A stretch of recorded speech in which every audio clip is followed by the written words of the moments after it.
తన మీద నమ్మకం ఉన్నవాడు ఒంటరిగా నిలబడతాడు.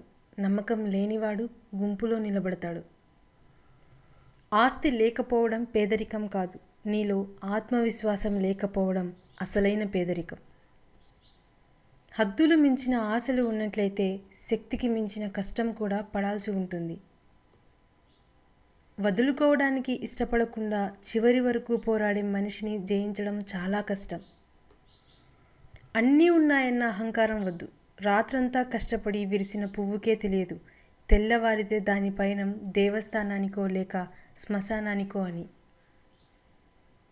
నువ్వు మార్గం వెంట పోవడం కాదు, మార్గం చేసుకుని వెళితేనే నీ ప్రత్యేకత ఏమిటో ప్రపంచానికి తెలుస్తుంది.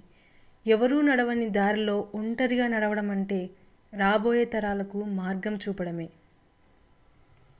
కష్టాలు చూసి భయపడకండి, సంతోషాలకి ఆనందపడకండి.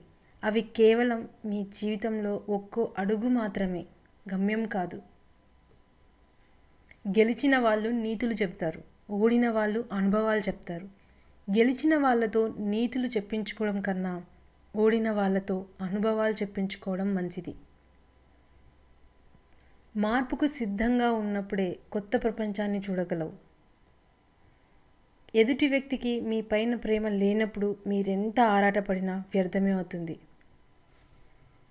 ఎవరికో బానిసలా కాకుండా నువ్వే యజమానిలా పనిచేయి. బాధ్యత తీసుకొని నిర్విరామంగా పనిచేయి. అది నిజంగా నిన్ను యజమానిని చేస్తుంది. టైం ఉన్నప్పుడు కుటుంబంతో గడపడం కాదు, టైం కుదుర్చుకొని కుటుంబంతో గడపండి. నీళ్లు నిశ్చలంగా ఉన్నప్పుడే ప్రతిబింబాన్ని చూడగలం. అలాగే మన మనసు నిర్మలంగా ఉన్నప్పుడే ఎదుటివారిలో మంచిని చూడగలం. ఒక మంచి పుస్తకం, ఒక మంచి మనిషి అంత తొందరగా అర్థం కారు, లోతుగా చదవాల్సిందే. ఏం జరిగినా నిరాశ చెందకండి, ఎందుకంటే కొన్ని పరిస్థితులు తెలియకుండానే మీకు మేలు చేస్తాయి. మీసం వచ్చిన ప్రతి వాడు మగాడు కాదు.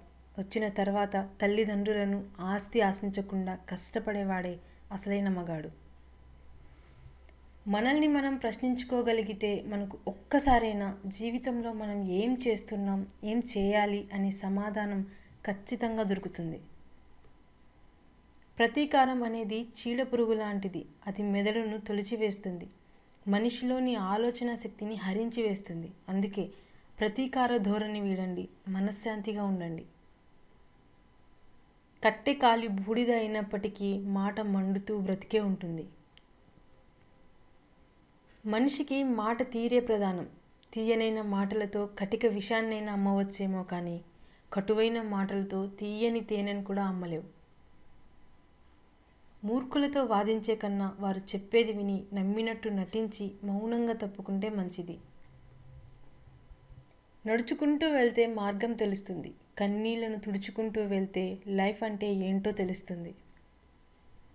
తొందరపడి కళ్ళతో చూసి నోటితో మాట్లాడే వాళ్ళకి ఆవేశం ఎక్కువ. మాట్లాడకుండా మనసుతో చూసి మౌనంగా ఉండే వాళ్ళకి ఆలోచన ఎక్కువ. దురలవాట్లు అనేవి మొదట్లో సాలెగూడు లాంటివి, తర్వాత అవి ఇనుప గొలుసులై మిమ్మల్ని బంధించేస్తాయి.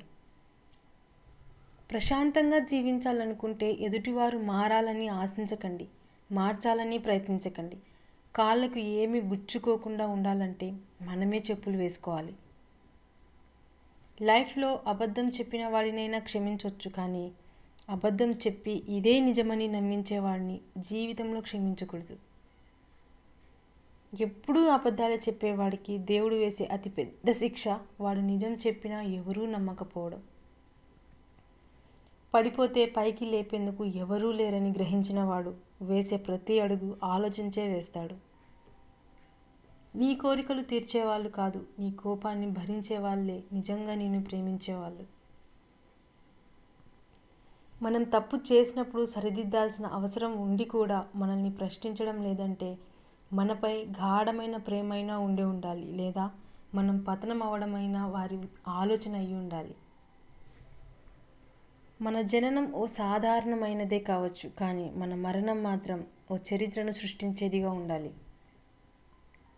మన మనస్సు సరిగ్గా లేనప్పుడు మాటలు జారకూడదు, ఎందుకంటే మనసు మార్చుకునేందుకు మార్గాలు ఉన్నాయి, కానీ మాటల్ని వెనక్కి తీసుకునేందుకు ఒక్క మార్గం కూడా లేదు. మన మనసులో అశాంతి ఉంటే ప్రతి విషయము గందరగోళంగానే కనిపిస్తుంది. అవకాశం అనేది అరుదుగా వస్తుంది. దాన్ని సద్వినియోగం చేసుకుంటేనే విజయ తీరాన్ని చేరగలం. రాత రాసి ఉండాలి, గీత గీసి ఉండాలి అంటే కుదరదు. ఏదైనా కష్టపడితేనే వస్తుంది. అది ఆస్తి అయినా సరే, మీరు అనుకున్న లక్ష్యమైనా సరే. తన ఆశయాలకు అనుగుణంగా పనిచేయక సన్నగిల్లిన మనిషి ముసలివాడితో సమానం. జీవితం అనేది పూర్తిగా ఎవరికీ లభించదు. ఏ ఒక్కరిని చూసినా ఏదో ఒక లోపం ఉండి తీరుతుంది. ఈ సొసైటీలో పరిస్థితులను తట్టుకొని నిలబడిన వాళ్ళకంటే తప్పించుకొని తిరుగుతున్న వాళ్ళే ఎక్కువ ఉన్నారు. నువ్వు చేసే ప్రతి పనికి నువ్వే బాధ్యత వహించాల్సి ఉంటుంది. అది మంచి అయినా చెడు అయినా. మీ పని మీరు చేసుకుంటూ ఉన్నా కానీ మిమ్మల్ని బాధించేవారు, విమర్శించేవారు ఉంటారు. కానీ మీరు ఒక్క మాట గుర్తుపెట్టుకోవాలి. ఆటలో గోల చేసేది ప్రేక్షకులే కానీ ఆటగాళ్ళు కాదని. ఈ లోకంలో మనిషికి మాత్రమే ఉండే ప్రమాదకరమైన మానసిక రోగం ఓర్వలేనితనం. తనకు లేదని ఉన్నవాళ్ళని చూసి ఏడ్చేవాడికి ఎన్ని ఉన్నా వాడు నిత్య దరిద్రుడే. చిన్న చిన్న మాటల్లో ఆనందాన్ని వెతకడం అలవాటు చేసుకోండి. ఎందుకంటే పెద్ద పెద్ద మాటలు లైఫ్లో చాలా అరుదుగా చోటు చేసుకుంటాయి. మనం ఎప్పుడైతే ఇతరులను అర్థార్థం లేని మాటలకు స్పందిస్తామో అప్పుడే సగం మనశ్శాంతిని కోల్పోతాము. అసంభవం అని ఎవరో చెప్పిన దాన్ని మరెవరో ఎప్పుడో ఒకచోట సాధిస్తూనే ఉంటారు. గుర్తుపెట్టుకో, అప్రయత్నంగా సాధించే గెలుపు కంటే నీ ప్రయత్నంతో సాధించే గెలుపు ఎంతో సంతోషాన్ని ఇస్తుంది. పలకరించి వదిలేసే పరిచయాల గురించి పట్టించుకోకండి. మనస్ఫూర్తిగా మాట్లాడే పరిచయాలను ఎప్పుడూ మర్చిపోకండి. మీరెళ్ళే మార్గం మంచిది కాకపోతే దండించి సరిచేసేవాడే నిజమైన మిత్రుడు. ఆడవాళ్ళ అందం వారి ముఖంలో ఉండదు, వారి నిజమైన ప్రేమలో, వారి నడతలో ఉంటుంది. మగవాళ్ళ అందం వారి ఆస్తిలో, సంపాదనలో ఉండదు, వారు ఆడవాళ్ళకి ఇచ్చే మర్యాదలో ఉంటుంది. మీరు చేసే ప్రతి ప్రయత్నంలో విజయం సాధించకపోవచ్చు, కానీ ప్రతి ప్రయత్నాన్ని దేవుడు గమనిస్తూనే ఉంటాడు. ఏదో ఒకరోజు మంచి ఫలితాన్ని ఇస్తాడు. గతాన్ని చూసి ఎవరిని తక్కువగా అంచనా వేయకూడదు. ఎందుకంటే మన దగ్గర నేర్చుకున్నవాడే రేపు మనకే నేర్పే స్థాయికి ఎదగవచ్చు. మీ జీవితాన్ని ఎవరితోనూ పోల్చుకోకండి. సూర్యుడు, చంద్రుడు పూర్తిగా వేరు. ఎవరి టైం వచ్చినప్పుడు వారు ప్రకాశిస్తారు. ఎవరి విలువ వారిదే. శిఖరం అంచుకు చేరుకున్నాక కూడా పడదోసే వాళ్ళు ఉండొచ్చు, కానీ శిఖరం అంత ఎత్తుకు ఎదిగిన వాళ్ళని పడదోయడం ఎవరి వల్ల కాదు.